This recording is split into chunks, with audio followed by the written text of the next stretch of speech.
This is what I would call a nice little video to leave on playing when you're just relaxing, maybe a little thoughtful, maybe a little not terribly thoughtful. I have unpacked a developmental stage model of consciousness, altitudes, from Ken Wilber. If you're familiar with spiral dynamics, it's kind of that. It's kind of a close kissing cousin of that.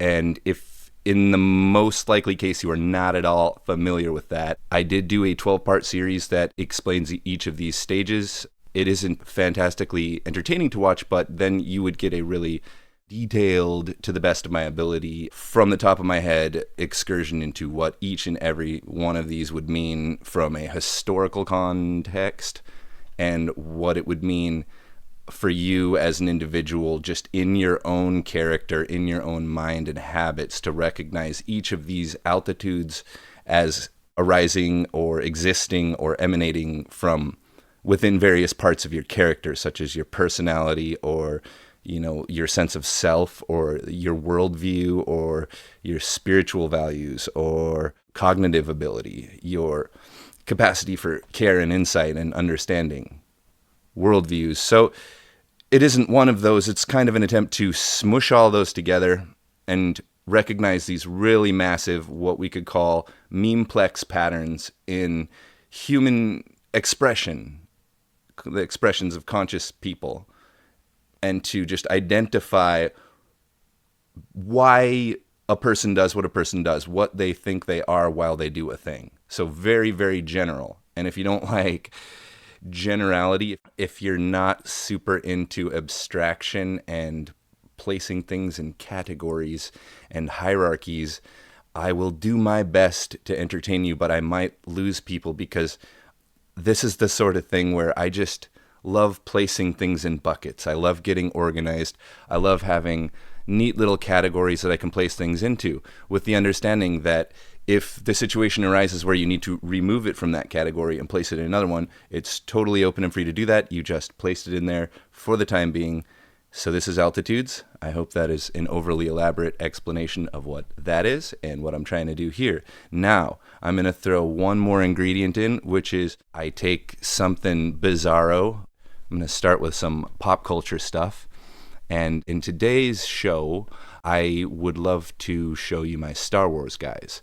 Now, if you don't know what that is, Star Wars is a fantasy film series from the late 70s and early 80s that was highly influential to the later Star Wars series that you may know today. The toy action figures were the main purpose of creating this wonderful trilogy of films, and I have a huge collection of these toy action figures that I wanted to share with you for one, but in a more specific and tangible sense, we want to put them in buckets. We want to decide where all the Star Wars characters are on the altitude scale. If that sounds like fun, we will proceed with the jam at this time. I wanted to mention that this is the sort of thing that a man might do in a live stream sort of setting. And I had attempted to do that yesterday, but it just scared the Jesus out of it. I can't do all that at once yet. But for now, I'm just basically acting like it's a stream, and then I'm cutting out all the fluff, and that's the deal. I hope you enjoy this format. Perhaps if I get a few views on some of these, we can start setting up like a schedule where you could consistently drop in and help me, please, to do all this. I'm sure that the amount of mistakes and errors I make are just mind-blowing to some people who are kind of detail-oriented. I myself am not so detail-oriented. I'm into details, but I'm also really into big pictures. And that's more what I'm trying to capture here. You're definitely going to catch me calling infrared beige and magenta purple and amber blue and teal yellow, because those are the original spiral dynamics colors that I have mostly used throughout my life to identify trends in human behavior and development. For many reasons, which are not the topic of this video, we have graduated into altitudes and the transition is going smoothly. I might be like the only person in the world that is making YouTube videos that are attempting to apply altitudes to silly pop culture stuff. Not that that's a badge of distinction, but it may be a fact. If you know someone else doing something like this, it would probably swell to get to know them. So perhaps you could play matchmaker with us. Anyways, let's get right on to the boogie. Anyways, I'm sort of an expert at making my head big and small now. If there's one thing I can say about where we are in our process, I can make that head big and I can make that head small. I don't give a dang about the size, the restraints on how big my head can be. This is like expert level craftsmanship here. And someday it's going to be coming to you live on stream. You won't believe your eyes. Now, let's get right down to business, ladies and lady. I don't know if any people are watching. Let's just call you, what should we call you? Thoughtfuls? Unthoughtfuls? I don't know. Unthinkers? Jeez. You don't have to identify as any sort of thing in relation to me. That's fine. You can just do your own thing, and I'm over here doing my own thing. That's just fine with me, by Jove. Okay, I know I promised you Star Wars, guys, so I have a strict policy of blowing my nose rather than the sniff and swallow. Nobody should do the sniff and swallow. I know I'm not sensitive to that, but I can put myself in the shoes of someone who really doesn't like hearing that. Yeah, I'm with you, because there's things like that I just, you know what I don't like? I don't like it when blood squirts out of an artery, like shoots across the room. Don't show me that. I know that happens. You don't have to depict it. What are you trying to do? Make me like pass out? Sheesh, now I'm gonna like passing out just thinking about it. All right, great segue there. Unthank me. Okay, jump right in. Woo! Oh yeah, here we go. So,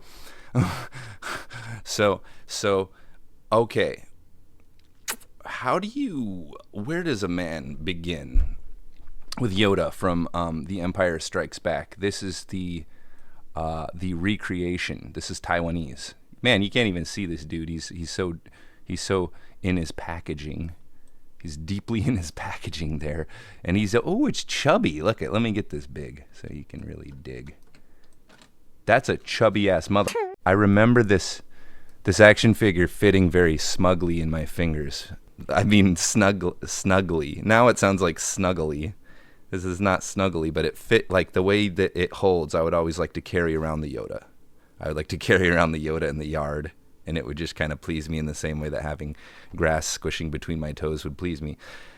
It looks as though his eyes are shut because, after all, he did die. And so the action figure would continue where the series left off. But I have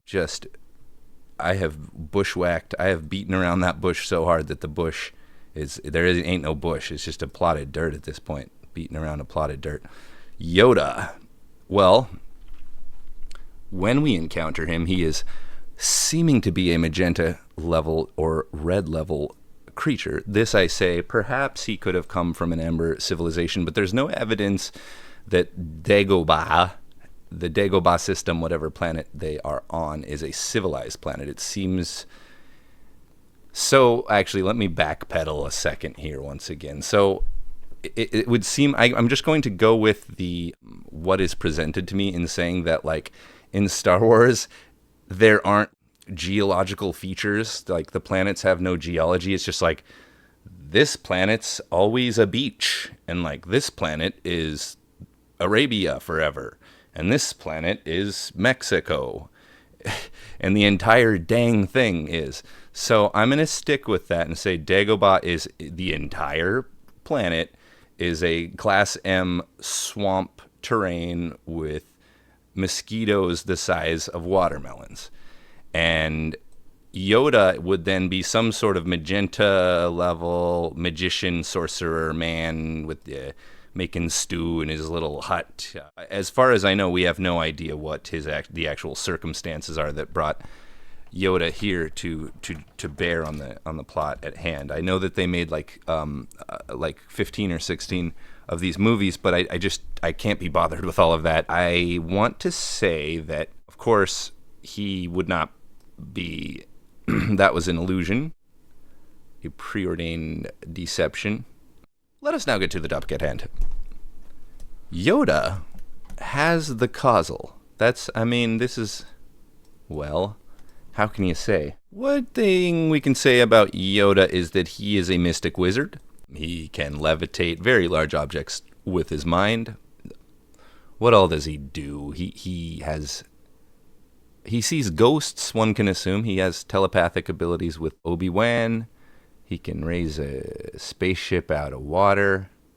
If anyone's like a wise old sage, and not just some ceremonial one, but like a legit sage, this is a causal, subtle sort of manifestation of the Force, which is, if he is acting as pure Force, we would call him probably non-dual.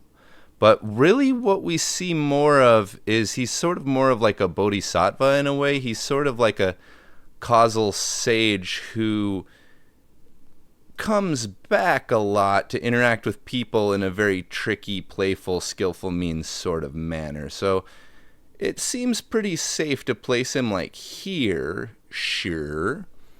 But of the second tier, it's very difficult to even say whether that exists in this universe. Perhaps Palpatine is like the only second tier thinker, or perhaps, well, yeah, I mean, Yoda could be green or teal. Hard to say. The plot isn't really complicated enough to reveal these altitudes at that level of granularity. But we can see, one thing that you can see in Yoda is like full activation, because it's not just about boom, boom, boom going up through the levels, but it's about healthy and constant foundations. So what Yoda does, whereas Palpatine would do the opposite, Yoda covers the full spectrum pretty well. We see him beating people up with his red, doing backflips.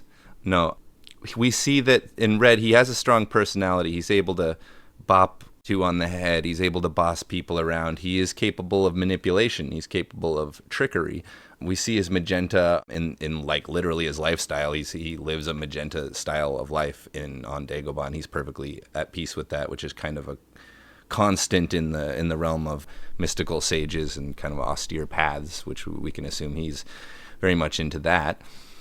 As far as Amber, he's a member of the former galactic pre-Empire, what do you call it, the Federation, the Alliance, I don't care. Before things went awry, he was very much into that, not as an absolutist, but that just means you have a healthy activation, like if you're patriotic but not sucked into patriotic, but you can get on board with things, you can get on the bandwagon. That's healthy Amber. And geez, I hope I didn't call it blue there. I think I didn't. I think I've been calling it Amber. Green, he does show a great deal of compassion and is sensitive to Luke's plight and his dilemma. And I mean, that's not the only thing that makes a person green. I mean, his entire motivation is to train the next Jedi that will save the galaxy. Saving the galaxy is very green meme motivation. In the Star Wars universe, the galaxy is basically like our planet. It's about as complicated as our planet, and there's about as many moving parts as our planet. So it's just a very simplistic galaxy because it was a long, long time ago. As far as seeing teal turquoise, not really. But this was just to illustrate how, put it in Stuart Davis's terms, like the higher that you climb, the more the ladder sways, right? And so it's not just about getting the competency in each stage of consciousness. It's about laying down a really firm foundation. And sometimes in order, you may know where you need to go next, but in order to actually get there, you may need to kind of bring things down a stage or two and really make sure that you have a great deal of security in your more base needs, in the day-to-day, the lower Maslow needs, what have you, the lower chakras.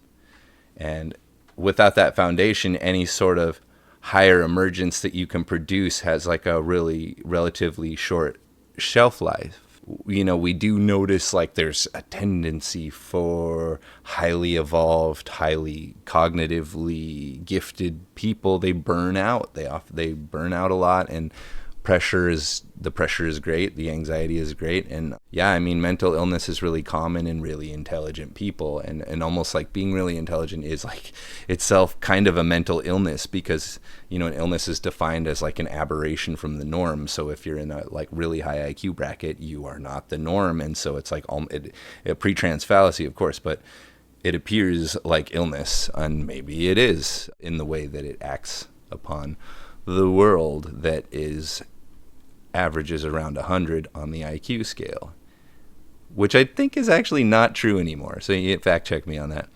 So we got Yoda. What are we, like 3 hours in? I think I got Yoda finished. All right, cool. So we're going to put Yoda everywhere all at once, but we want to be sticklers. So let's go ahead and say, oh, and I realized that it's just fine for them to be very tiny from my perspective. That is just fine. You see, like real tiny. That looks so tiny to me. But next up, we have selected a random participant of the Empire. This this man, they like literally made a toy out of like every extra that was in the entire. To be in the Empire, you really couldn't quite be green. It would be really hard to be green, so you're at least below that. And to be a pilot, you have to be pretty cognitively advanced, but that's not really to say much about your values or your worldview. So just to assume like you're like a military pilot, yeah, you're probably like amber orange, like, but in a galactic empire that's like sworn to like just. But then again, he's like a aerospace pilot. Like, who's to say what this man or woman doesn't say? But every character in Star Wars is a man except for like two of them. We should probably not make assumptions about this person's motivation or whatever. I mean, they may have just been like caught up in things. So to right about here on this spot. Does that sound good? It's actually kind of a neat incidental thing that we're going to have all these really minor characters, because it's going to illustrate some kind of overall facts about the Star Wars galaxy and the Star Wars style of storytelling. This is kind of part of the full-on analysis you can do. Not that I'm an expert on either of these things or all three, any of these things, anything whatsoever.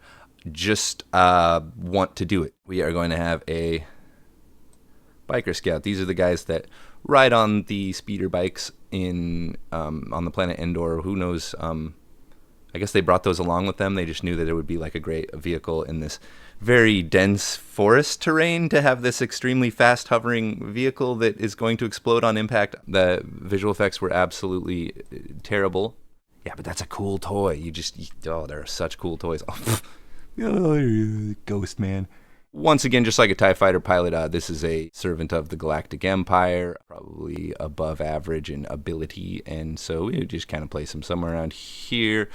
You could very well be rational achiever and work for the Galactic Empire, because you do not have that world-centric, well, you do have world-centric thought, but you don't have that kind of sensitivity or concern with the consequences of progress. And so something like a Galactic Empire on this scale, or on like the Dune scale, even though that would be possible with mere orange as long as the technology supported it. Although we do know in this universe it is dark mysticism is at the base of the entire power structure. Is that essential? That would suggest things about the nature of our power system, but that would be a pretty strong assumption. Next up, we have the Mighty Chewbacca. Let's get a nice big. Let's get a nice big. Yeah. Oh boy.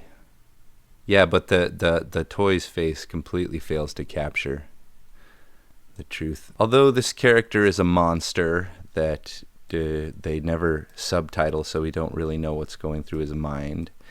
He is the muscle behind a smuggling operation, a galactic smuggling operation of ill repute.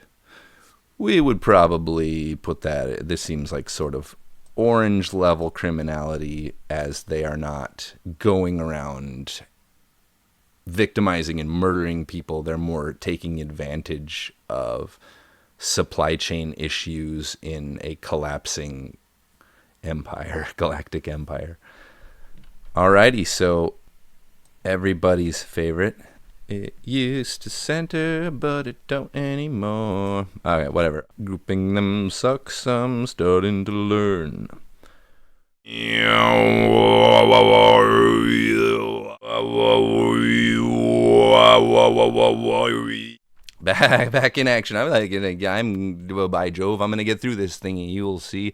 This is Bib Fortuna. God damn it, Le Jabba Nobata. They do not want me to do this. So that's why I'm fighting against it.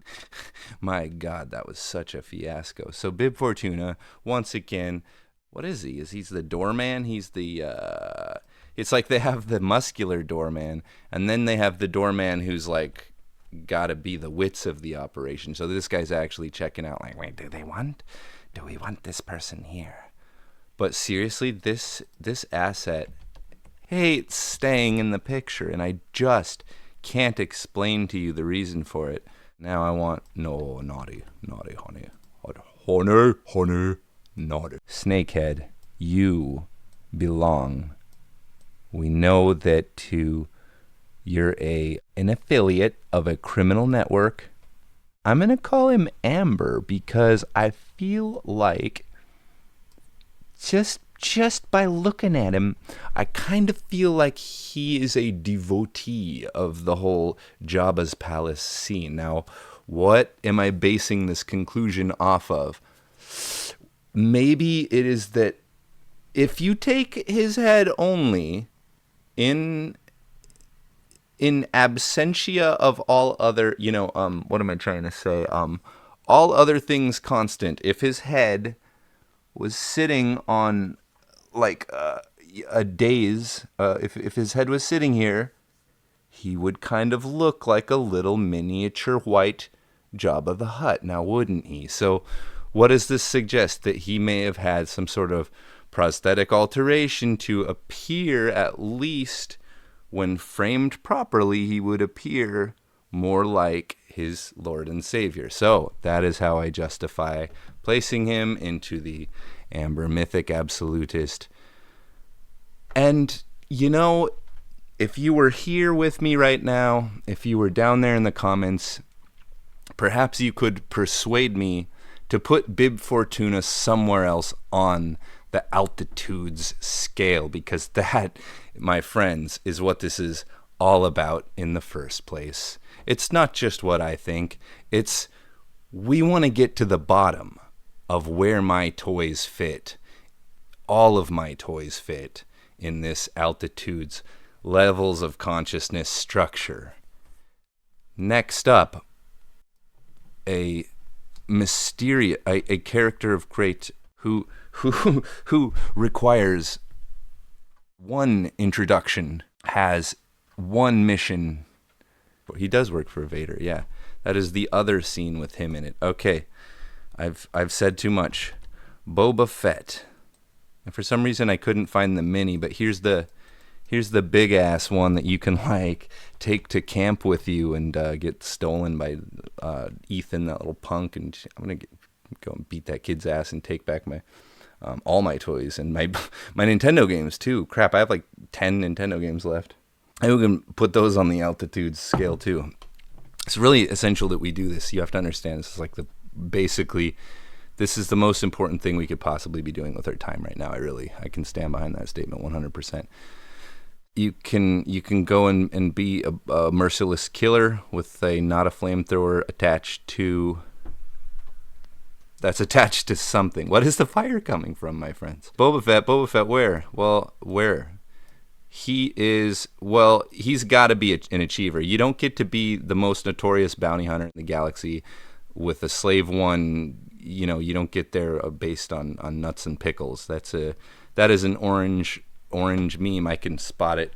I mean, look at the way he's dressed. It's very professional. It very much it carries with it a sense of competence, and that is exactly what you would expect out of Orange. I've never been so sure of anything in my life. As a matter of fact, he could be teal. You could say maybe he was teal, but you'd have to establish at some point that there is some reason why he's serving the powers of darkness, which you could do, because in this galaxy, evil and good, the dualistic evil, good, dark side, light side, have a concrete, literal, factual existence, which is its own sort of non-dual thing, but instead of the one and the infinite, it's like the light and the dark in a person. So it's completely different, which is kind of more, light and dark is a lot more like subtle. What I don't know, but I hope doesn't exist in reality is that like by being utterly dedicated to evil and selfish power acquisition and like manipulation and hurt and pain to others, like that would itself create this like other kind of subtle power and an other sort of like chi energy. I mean, I guess there are those who believe this, but I wouldn't know a great deal about it. In general, I think that beyond the first tier, good and evil are considered relative concepts, not absolute constructs, and that's actually kind of an important aspect of the philosophy of transcendence is that starting with green existentialism, you're really picking apart this tendency of the human mind to identify things as good or bad, and good or bad are not actually natural concepts. There's not like a star that puts out good or bad. It puts out like, light, it's exploding, or it puts out gravity, or, whatever. The point is there's no like good or bad thing. The good and bad is very human brain way of working, because we like to cut things in half. That's the most simple thing to do, and just say everything on this side's this, everything on this side's this, good and bad. I like this, I don't like that. That's an emotional reality, which is not like an idea. It's not a thinking thing. So is that a sufficient segue for you? No, I suppose you could make an argument based on consciousness, because consciousness is also not really on a measurable spectrum at this point, per se. That's again a debatable topic, and I don't want to delve too deeply into that. I think if you're going just, the average thinking route, the most established and commonplace philosophical outlook, I think that we would say good and bad are constructs based on preferences, and the fundamental notion of good and bad is almost in a way recognized as a disease of the mind, like a mental illness. So that's Boba Fett. Now, I did Yoda first just to prove that not everybody is stuck in the warm colors of the first tier, all right? Now, let's get woke. In fact, let's get e-woke. Haha. I prepped that one ahead of time. Yeah, well, you wish. Paplu. I gotta say that they should have probably color corrected the image from the film to make him look like a more, like, not a turd. Because he kind of just looks like a piece of shit holding a peanut butter staff that is also a log of turd. And then he's got some sort of sexually pleasurable thing. Do you see this down in the bottom left here? The other tool that he's got, is that supposed to be a dagger or choking hazard, I'll say. Paplu is a member of the woke Ewoks, which you may think is green meme because they dance and sing, but didn't you remember that they were going to like burn our protagonists alive? Yes, this is kind of how it works. Great guys, but you don't want to get on their bad side. You don't want to be the evil spirit. So these are magenta, a very good example of magenta, because they are not pre-verbal and they are gathered into what appears to be some sort of, they live in like tree villages. They're kind of more like Amazonian level. Like, I wouldn't say they're so much into the domestication and planting as much as like living in the land, in harmony with the land, which in our world there's not so much examples of that, because just by the time you get technologically where the Ewoks are, you would have a lot of more stuff going on. So they're a very like inconsistent being, which might largely be explained by them being essentially teddy bears that have like little grubby fingers that can't grip things. But any evidence of red meme, I mean, you don't really see them kind of placing like one Ewok like high above the others and saying like, this is our great warrior who's stronger than all the others. You don't have like much of a cult of personality or anything like that. You also don't see a lot of like artifacts, or like they might be making some sort of like totems or statues or something. There isn't just writing and artifacts everywhere and all their stuff everywhere. They're largely just like kind of carrying around their tools with them and keeping them in their little houses. So this is a great example of magenta. And my next guy is Greedo. This is by far the coolest action figure. Go ahead, gawk at it. Unfortunately, they were a little oversaturated because that is just such a fantastic. Who doesn't like? Here we can get in touch with our own altitudes right now. At my magenta level, just wants to take that thing in my hand and just pop it right in my mouth, and like I trace all of its contours. I know that sounds sexual now as an adult, but it's just that's how any little baby would like any old baby would approach Greedo right now. He just wants to put that thing's head in his mouth. I guarantee it. Again, just great to throw across the room. Great to crash into the window. It's not going to break it. It's nice and soft. What's his? Does he have some sort of implement or just the crushing failure of his own existence? A lot of these characters are mercenaries, soldiers of fortune. And that would be sort of a red meme coping with an amber universe. Yeah, I would call this guy perhaps red meme. For some reason, everyone who goes after Han Solo is as inept as a mercenary could possibly be. The entire Star Wars universe is kind of like, if you're familiar with Piers Anthony's A Spell for Chameleon, where like all along, Han Solo didn't think he had a magical power, even though everyone has a magical power. So he was this kind of like alienated character, Han Solo. But because he didn't have the Force, he didn't have any magical power. And everyone's supposed to have some sort of magical ability. Turns out, his magical ability is that he's completely immune to being killed by magical abilities. Like, notice everywhere he goes, the gunmen are inept. His friends luck out. Him and his dog creature tend to get out of things where they're completely cornered. You're at a table with the man pointing a gun at you. And it's even debatable, like he may have gotten a shot off on you. And still, you roll to save and you got out of it somehow. Like, I'm pointing a gun at you under the table at point blank. Yeah, I'm going to get you. You're not going to, I mean, maybe you'll get me too. But you're not going to walk out of that one, I don't think. Holy cow. This is my theory, though, that A Spell for Chameleon, Han Solo has the gift. It is not actually the case that all of the galaxy's top bounty hunters cannot kill you at point blank range, and that the rulers of the galaxy cannot hunt you down and catch you, and magicians can't get you. Like, could this guy possibly be any more lucky? Sometimes, Han, you just got to be grateful for the things you have. And I think I'll leave it at that. Next up, the illustrious. I did say Greedo was the best action figure, but this this is just such a great action playset. I think I bought this thing 3 or 4 times. Just what fun. What a great... there's not a whole lot to move around, but why bother? Just leave it how it is.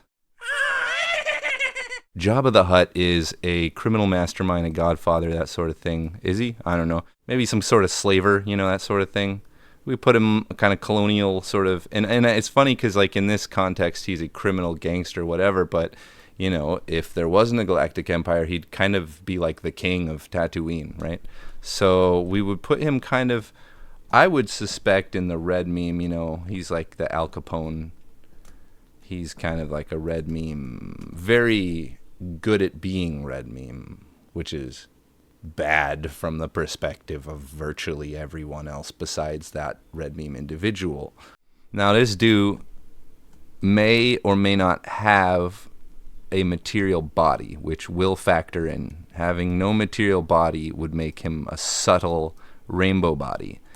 I want to say that, however, living in the desert, that people who live close to the equator will tend to have darker pigmented skin. This is about as dark as skin can get, and you're living on a desert planet, not surprisingly. So I'm guessing that this creature's skin is like absolute black. Thus, the idea that your eyes would be highly reflective of the color of the sun, they could be quite civilized, but the ones that we encounter seem to be like sort of roving, junk collecting gypsy people. And why do I say gypsy in particular? I guess just because they're nomadics, but they're not gypsy-ish at all. They're sort of like business people. Like, they don't show any religion, though. They're just sort of like little dudes. Little peopleies. They like haggling. So we might place them at a red and amber sort of situation. Like, I don't see a lot of evidence that they have like a rational civilization or anything like that. They seem to be sort of like a traditional kind of people. Hard to say. Maybe they just kind of come from the planet itself. The lovely, the one and the only Max Rebo. Wait, he's got a Greedo in his band? I don't think so. Is that true? Doda Bodonawido. Let me go. Doda Bodonawido with Slitherhorn. Doda Bodonawido with Slitherhorn. Great. He is... We can't say whether this is a criminal gangster sort or not. He is a professional musician, a touring musician, we should assume. Galactic or just planetary, unknown. This could be anywhere, really. But, I mean, you know, you're out there expressing, you're doing your heart and soul thing. I mean, that's often like a sort of green meme. This is like an artist, you know, playing these shady gigs, you know, that might kind of put you down, sort of like maybe you're just there for the money. That would be sort of like an orange thing, like it's just your career to do that. Or, you know, maybe you really are a member, you know, entrenched in the crime scene and you're getting some sort of kickback there. So, probably put him somewhere in there, right about in there, right there. I mean, right. And next up, this is several people. Darth Vader. I've been needing to think about that. Please note, I'm... if you hear me say click that dislike button. That's actually helps me. I'm trying not to say It's very hard. Just pauses are fine. People don't want you to say People don't want to hear you buy time from them. Come on. Darth Vader. Darth Vader is a general of the Nazi SS, let's say. That's sort of and a wizard general, which puts you in a very interesting position. Because he has a capacity for super abilities that would put you in at least indigo violet, I should assume. He is a visionary mystic. He can choke people with and has some sort of capacity for the same sorts of insights that Obi-Wan has, because he had learned that, we are to assume, extremely powerful Force user. So one might wonder how he finds himself being the Nazi SS general. Now this is, the very highest you could be, if you have any sort of green postmodern sensitivity, you would not be trying to secure a galactic empire and crush all rebellion, or would you? That's something we might want to get into, because like, the galaxy needs order. We never go into this topic at all. But one might assume that these various planets go to war with one another, since it's so easy to travel between them, and that there are wars on the planets, and that the wars escape from the planets, and that one galactic conflict could result in horrible... So it just like it's very similar to kind of any sci-fi galaxy. Like, there has to be some sort of peacekeeping. And, you know, from what we see, the Galactic Empire seems to be accomplishing that. Like, there doesn't seem to be interplanetary conflicts, which that means they're kind of doing their job. The only conflict is against the Galactic Empire itself.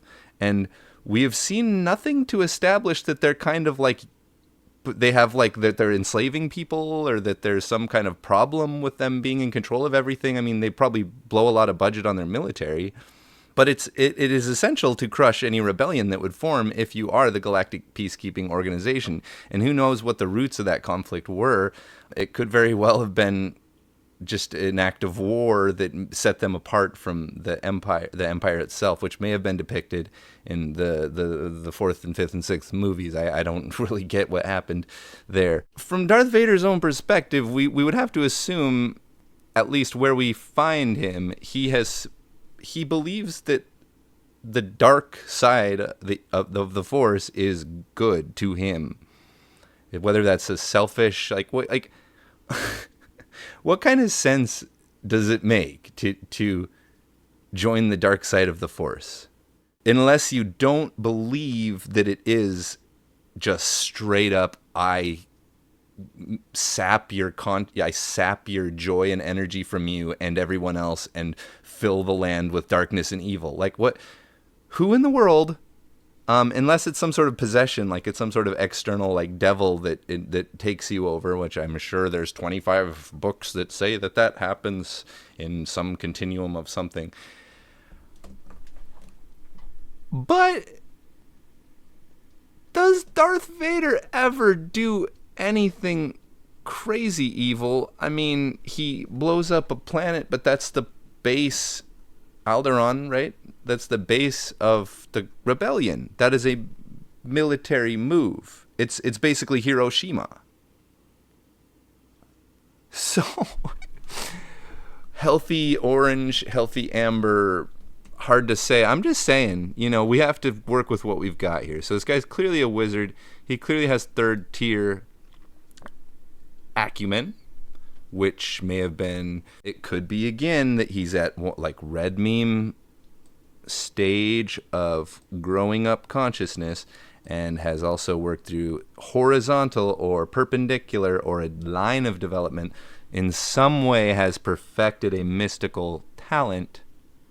And this again is seen in the super crooked but very real mysticism of very corrupt and evil organizations and people. Which is, there's just an undeniable connection there with the religious inner circles of various organizations, not the one that you belong to, but all the other ones. At the center of that, there is very often a creepy, like, power kind of thing going on. And I could drop some names, but let's save that for a later date, because today we're just looking at toys, if you will. So again, I'm really struggling, to put this guy somewhere, because he kind of changes a lot, and let's just say he sort of becomes green meme dad, like the failed abusive father with his redemption. And he does turn into a rainbow body ghost when he dies. I believe in every version, maybe not.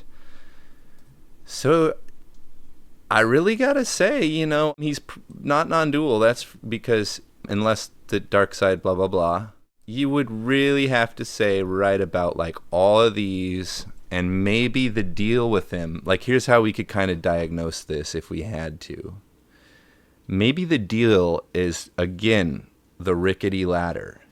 Like, very serious maladjustments. He needs therapy, right? So creating this, we can imagine maybe like your healthy amber meme seeming guy who's secretly like a serial killer, because of some pent up like red meme sort of energy that for some reason this person just produces a lot of it and is unable to get a fix on it, and so then they go into this obsessive mode and they go out and do it, right?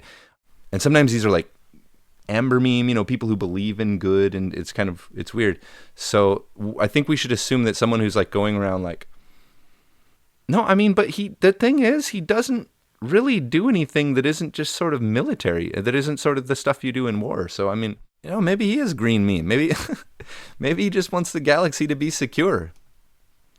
So I'm gonna have to say, Darth Vader, you could literally be any altitude. You may be all altitudes. You may be all at once. You may have imbalance. But the fantasy of the Force does not really hinder our analysis much, other than it being sort of more Taoistic, more dualistic, more human brain-like dualistic than perhaps reality is. Let's just put him on the top level that he might show up, which again would kind of put him parallel, not to Yoda, that's false, but we were putting him into perhaps the Indigo Violet, because mystical ability, but not as advanced as some of the other characters. Yes? Right on. As far as identifiable features, those are going to differ. It's not experiential, they're actually abilities that are physical in nature in this universe, so it's boring. Alrighty, now just a good old guy everyone loves. All right, so you can see from the way that he's dressed that he probably comes from sort of a very to the earth sort of people, which might be a magenta or red. I mean, he kind of looks red, but he doesn't, just from the appearance of him, he seems like a sort of average Joe red guy, and maybe he just has this real fascination with these huge nightmarish monsters like from all over the galaxy, and he like collects them, and maybe the Rancor is the most impressive one that you would use on a Jedi that came into your palace. And so the question is, why does he cry? Why does the Rancor keeper cry? Because the when I watched it as a kid, I really had the feels for him, because I thought it was just because it was a little pet, and there's his best friend, and he'd been feeding him people faithfully for years and years and years, and finally it didn't work out. It's like if you're feeding your kitten a mouse, and the mouse like, well, that didn't work out. So is that why he's crying, or is it because he's out of his livelihood? Because Jabba's gonna like cook him in a stew pot now. We don't know. It's a mystery. But child me intuited that it was an emotional connection between him and the beast, and that's more fun for me than to assume that it's just because he just lost out on 10 million credits because that thing cost him literally the shirt off his back, and that's why he no longer. So all of what I have said would kind of suggest a very amber. They're on your bottom. They're on your bottom Z order. Amber red. Just from the appearance, is kind of an amber red. Like, if this guy was more of an achiever, well, he could be an achiever. He might be the best beast keeper around. We don't really know, because there's some pretty darn good beasts about. And it seems we don't know whether he just has the one or he has very many, or if he's in the employ of Jabba's palace, or whether he is just like a traveling, like he was contracted for the job. Like, hey, you got a pit? We'll bring him in. We'll have a Rancor in Tuesday. Oh, you took out my Rancor. It's going to cost you. We don't know, but he probably wouldn't be crying if that were the case. So probably amber. He's probably either way you slice it, it's probably like right around red, amber. Yes. And why not lower? Because he's in a connected, civilized setting. He's just kind of standing there, behaving himself. So we have no real reason to assume that he is like, as we described Ewoks earlier, right? Face. Just face it. Well, I can't cover up the title now, can I? Hey, at this point, I think no. Let's leave the title there. It's cute. I put 20 seconds into that. You gotta. Hoo-wee.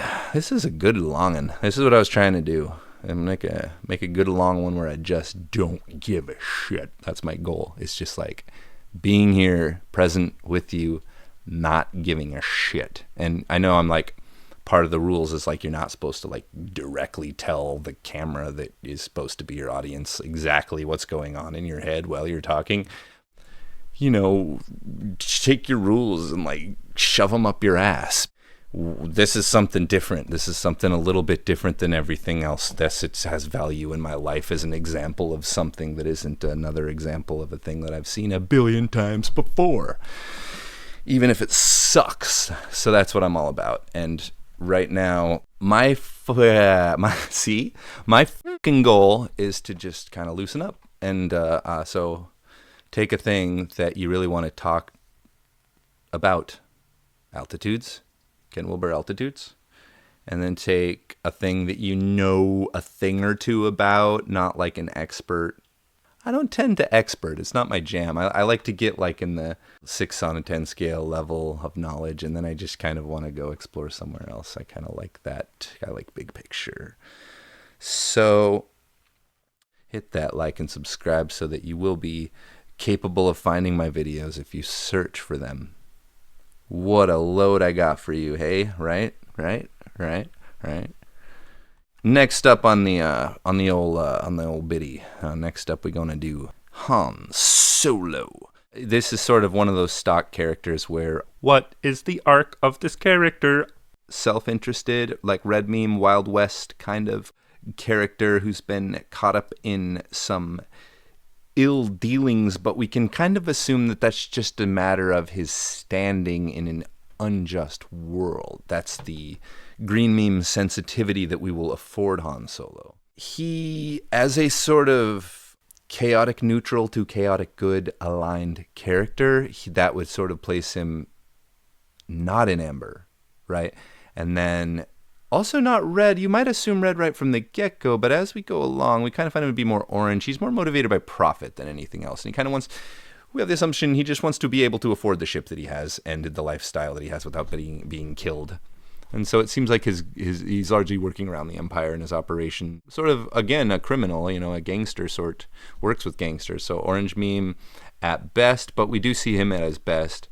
Does that ever transform into green meme where he's actually seeking to benefit the galaxy and stop the Empire? I don't think it really does. He's more into his friends. This is more about that. So we would probably place him at like an orange meme profiteer. The focus of his life is sort of his business, right? And how he secures his abilities and his career.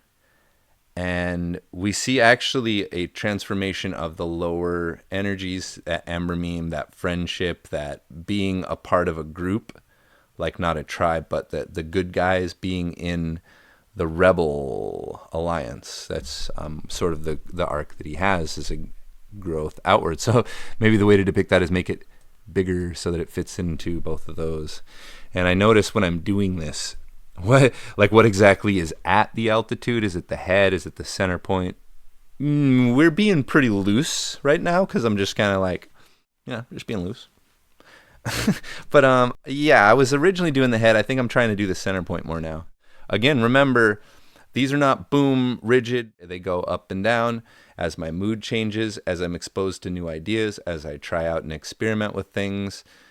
This is a wave with the center of gravity. So not a fixed point, but a that averages out to these memes. And you do see that in the character of Han Solo, who maybe at some times he'll be more shrewd, at some times he'll be more insulting, at some times he'll be more loyal, and sometimes he'll, all the things that he expresses, you see him fluctuate, and that is the nature of altitudes.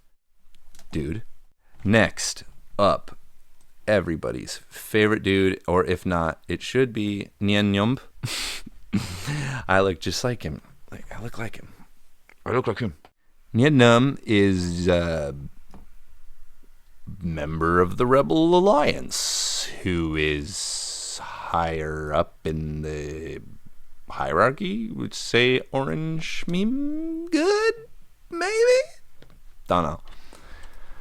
Lando Calrissian. Let's go ahead and put him right next to Han, even though he's super inept in a way that Han isn't, and he's super sexy in a way that Han is.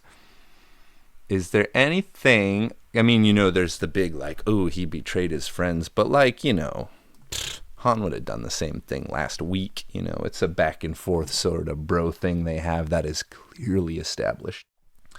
Next up, in her least sexy outfit, my images just take off. They book it. They just run away, and the only way I can fix it. Not only not an expert at this sort of thing, I'm completely inept at it. And if that's something that you find fun, then you're my kind of person. I tell you what. We do see that she has some limited psychic ability, which is like a connection between her and other Force users, and this is kind of how we learn that she has the Force when Luke is hanging from a satellite on the bottom of the Vespa. Is it? No, I don't know. That's not what it's called. The Cloud City. Bespin? I don't know. He's hanging from it, and they kind of have this mind link. So that's kind of where you learn that she's maybe got the psychic. So we would probably, if we were super nice, we'd put her there. We do see that she is sort of a diplomat, which is often like a orange-green sort of deal, but could be amber, but isn't, because she's on the, at least orange. The Rebel Alliance is generally like an orange. Is based on just living like laissez-faire, I would say. That's what we're to interpret out of things. So Leia Organa is a member of the Royal Aristocracy, which is a amber meme institution. That may just be a coincidence. Who knows? In fact, I don't really see how it's supported in the narrative that she is a princess. I don't understand how that could be actually, according to the totality of the story that I know. Green meme? Sure. The whole cut of her jib is to save the galaxy. Yes? And maybe she has just been thrust into this position and she's actually just an orange achiever. Could go either way. Kind of the way she talks is more orange, although the way she talks changes radically between like whether she has a accent or an American accent or an English accent, or whether she's high on cocaine or not. Next up, hot Leia. And so being taken prisoner in Jabba's palace may form some sort of emotional regression, but it doesn't seem to in her case. It seems to be one of those kind of Phoenix process things. She's only doing it as a disguise, and she's totally on top of the situation the whole time. And her sexy outfit is actually empowering in this case, and we see that quite literally as she strangles her captor to death with a rusty chain. Is that what happens? I think so. I think you remember him gagging, and that was like my very first experience with like manual strangulation. And hot Leia's been with me ever since. Anyways, we'd have to assume the same, more or less, but this is a little bit later on. Doesn't really matter. It doesn't really do anything. She has force powers. So okay. So the telepathy, she hasn't trained any force ability. She hasn't trained in the force. So this is sort of like having a state experience, like an altered state. They do happen spontaneously. If you look at the author Eckhart Tolle, even like he describes his what you would probably see as a causal enlightenment, the state that he entered that caused him to write all these books about how to do that, and the power of now. That's who I'm talking about. It just happened to him, just spontaneously. He was having like a terrible day, and then it just boom, like causal state, and it really gripped him, and that became the center of his pursuit from there. So that can be the case, but more often than not, you just will have these spontaneous states, and they'll kind of run through you, and you'll process them through your altitude, and you'll forget the whole thing ever happened, a lot of the time. Or not, or you'll remember it, and it'll just be like, this crazy thing happened, and I don't know what it is, or it'll kind of lead you down a religious path or some sort of explanatory path, and some way of having control over the mystery and understanding what it is in some really elaborate system, such as this. I haven't really had much experience with altered states coming from a belief system, and I don't personally know that you have to have any particular belief system. I kind of wonder and perhaps speculate that having no beliefs whatsoever might be a great way to approach mysticism and to specifically target beliefs that you do have and try to answer to yourself why you're so sure of them would be kind of my sense of just a really natural form of mysticism. Does that answer the question of sexy Leia? Next up, you know him, I know him, Lobot, right? That's his deal. He's a personal assistant to Lando Calrissian, one might assume. He, just to look at the guy, you kind of assume he's sort of maybe cybernetic, but he's probably a smarty pants, is what I would say. So at least orange, and being that he kind of that he works with Lando, so probably about like there. Maybe, is he higher up? No, because like probably cognitively. Why do you just look at a person who's like, this guy's probably smart? He's old. You don't lose all your hair without gaining some wisdom. Like he may have been exposed to radiation. Yeah, call him one of them orange meme scientist kind of guys. Probably just mostly there for the career move of serving, a lesser lord of a city, or however the heck that whole thing works. Or 2D2. There's two things to consider. One is the consciousness of cybernetic organisms. Two is that there is a little person inside of that little bucket. Let's ignore that for the time being. He's got a real good guy attitude, so at least Amber, like, he's on the side of justice. I think I can extrapolate that from his general sentiment and behaviors and the sorts of things that he does in service of plot. Orange meme? Is he an achiever? No. Rational? Yes. I mean, no, I don't know. He's kind of maybe like a little bit like childish. All right. Well, let's go ahead and set him there. The inability to speak has an effect. I think it's probably safe to say that in this particular fictional context, the androids are people. There's nothing too different between androids and people. They have like personalities. They want things. They're afraid of things. So we can these aren't like Asimov kind of things, although that changes over time. But it does really seem that they've been programmed with like emotions. And so what's the difference between being programmed with emotions and actually having them is in the eye of the beholder. And we don't see from those droids' perspective, but from everything that we do see, they seem to be conscious, living, emotional organisms. Do they not? You are a protocol droid, are you not? Yeah. You were a Tusken Raider. We don't really see them talk, but we kind of assume that they're verbal, right? I mean, how else would you be so like organized to know to travel in single file to hide your numbers? That suggests communication of verbal nature. So at least magenta, we're kind of seeing that magenta thing. They tend to operate.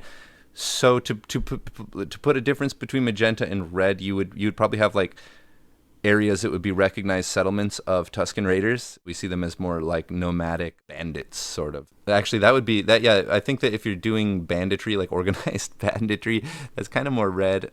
And they're very physical and in touch with nature. So I kind of want to center them red, magenta. Now, at the amber level, we would see like they would have like some sort of, you know, celebrity and culture and literature, and definitely pre-amber. There's nothing to suggest that.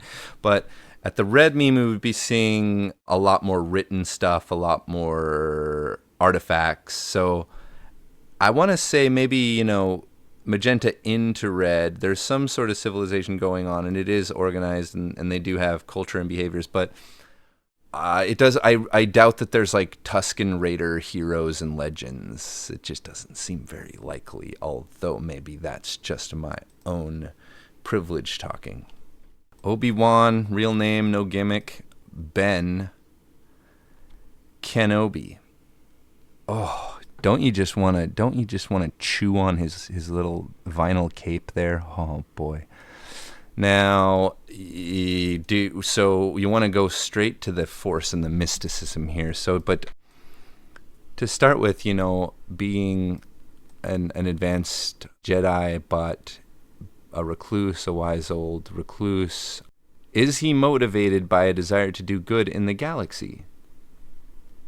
It's hard to say what his motives are. It seems more to be the case that he's motivated by the Force itself or the Jedi Order, which would be a much more amber meme thing, or perhaps just that he thinks it ought to happen, which is more of an orange meme thing. But the way that he carries himself and behaves, you know, would put him kind of higher up here. He is like a wise old man character. But we do see in the story as it goes what you might call a subtle sort of phenomenon in the context of the Force, and then, you know, literal resurrection into a Force ghost is sort of like a non-dual. That's sort of getting off the wheel, right? So, I mean, clear light at some point, but the actual character, this is sort of a causal move to surrender your life to become. We do see that, but again, states and stages. Does he access Kensho on the daily? I don't think I'm seeing that. Maybe with Yoda, but I don't think you're seeing that with Obi-Wan. I mean, he is a mystic, so again, forget about the second tier. It kind of doesn't exist in this storyline, but but the mysticism has to put some sort of definition if he's able to regularly control and access it, which is very different than just having states in a very prescribed cultural setting. He is capable of manipulating people's thoughts at will. That puts you pretty good up there. But is it on a level with Vader, as we saw, who has galactic concern and has placed himself in a position to do maximal whatever in the universe. So maybe bros side by side, because again, dark and light in this universe means something different in Star Wars than they do in our neck of the woods. Stormtrooper. This is whenever you're like an anonymous member of a zillion, that is straight up these giant like order military files of people. And if you're just an anonymous face, it's often amber and orange. An anonymity is a very amber orange sort of deal, and it is a very amber orange sort of struggle. And then so a military is very like absolutist in general, and so that the absolutist mindset works pretty well with being a soldier, just a grunt soldier. And one must assume that they're into the membership mythos of the galactic order, unless they were like literally like kidnapped and brainwashed. Hard to know. With that, my friends, I have covered all of my Star Wars toys. And let us just say, okay, so we've talked a bit about the Force, and let's talk a little bit about the galaxy of Star Wars. And again, I tried to say that the galaxy of Star Wars is sort of like the planet Earth. Like each planet doesn't have the complexity that you would see on a real planet.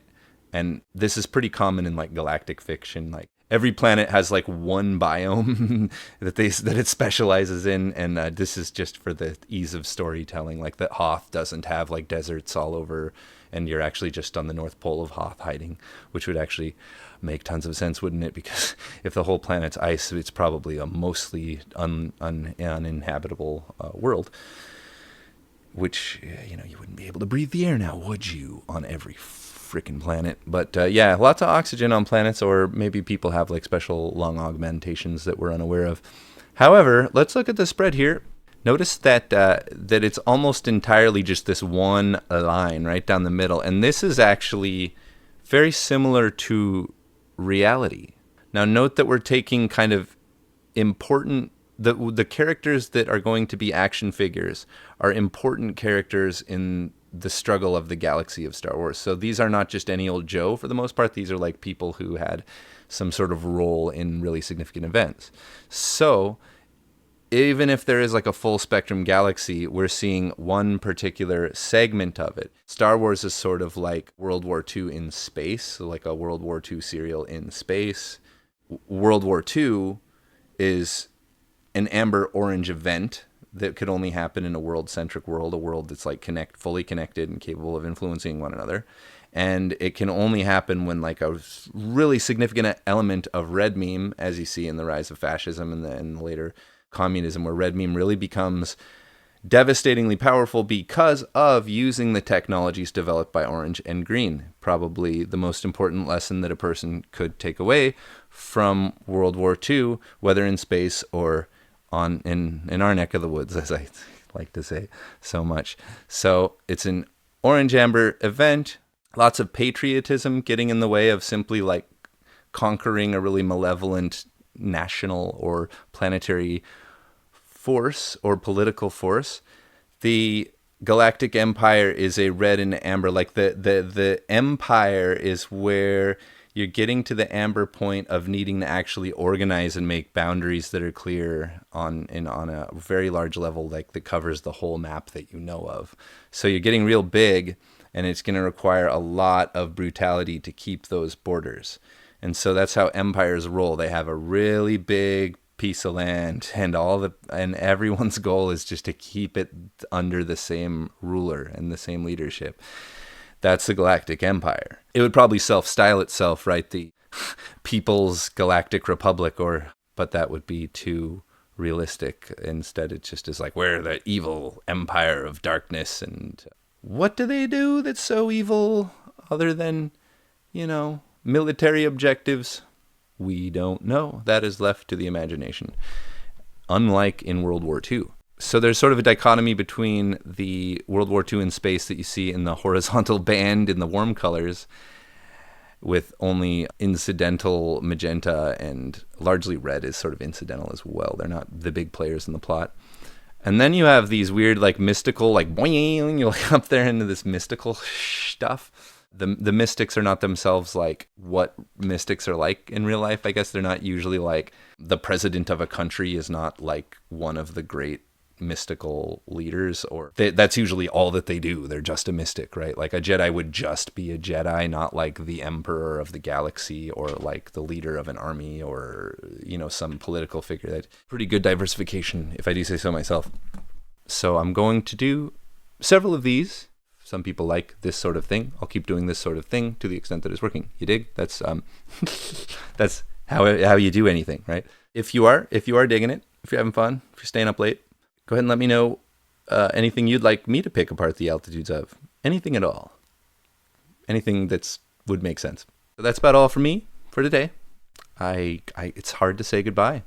I want to just wring out this rag. I'm pretty sure this is kind of like how YouTube works in the sense that like you kind of have to just do one thing as hard as you can, which I'm super bad at because I like all kinds of things. So I'm trying to, at least for the time being, focus on this altitudes concept.